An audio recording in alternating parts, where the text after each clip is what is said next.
Let us also talk a little bit about the revenue implication or the revenue impact that this might have. You know, by one estimate, about 48,000 crore would be the revenue impact. Do you see that, we will be able to take care of this and, any kind of fiscal slip that you see, going forward? Rahulji, we are currently collecting nearly 2 lakh crores every month. And with this boost in demand, the revenue will probably go up rather than being a revenue So loss. you're expecting some amount of revenue buoyancy as a result of this? So it is always so. And I think that every theory, economic theory suggests that. Right. And for that matter, in 2 lakh crore a month, so 24 lakh crore, 22 lakh crore collected in a year. Yes. This is hardly a very consequential amount. Right. If you look at the Q1 GDP numbers at 7.8, it's a 5-quarter high. How do you react to these numbers, especially in the context of, someone calling it a dead economy? Well, I think Mr. Rahul Gandhi has been a naysayer and a person who could never understand economics. We have seen that over the years. He sees ghosts where there are none. He cannot appreciate that the people of India are seeing significant improvement in their lives. He has not yet been able to reconcile that the people of India have voted him out 3 times in a row. It's a rocket that somehow seems to fail every time it tries to take off.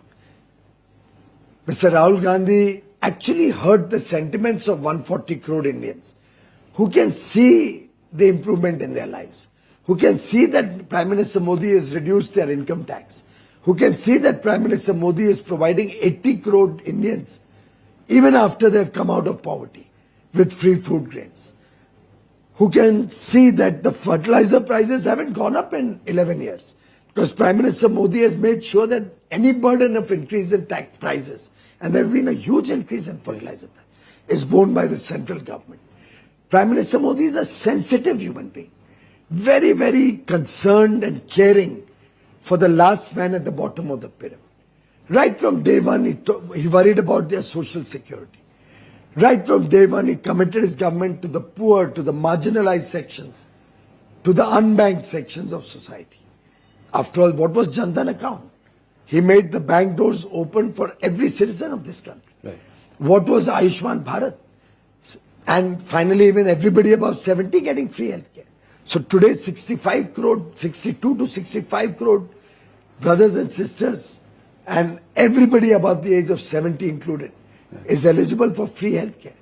With the reduction of premium GST on premium on life and health policies from 18% to 0. Yes. It's a massive reduction. Yeah. The middle class will get an ability to buy more insurance and secure their future, their health, and an unfortunate incident in their lives or anybody in their family's lives.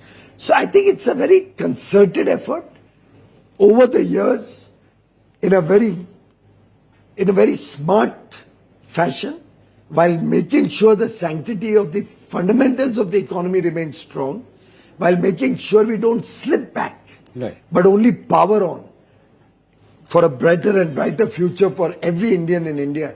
I think Prime Minister Modi has clearly shown that good economics can also be equal to good politics. The old adage of the Congress, which itself used to always be looking at very, very low ambition ideas, which was full of scams and scandals, the Colgate, the telecom scam, the Commonwealth Games scam, the Antrix Devas, the list goes on and on. Prime Minister Modi in 11 years has run an honest government, and honest government will always have money to spare to give benefit worth over 2 lakh crores in one shot through the reduction of GST.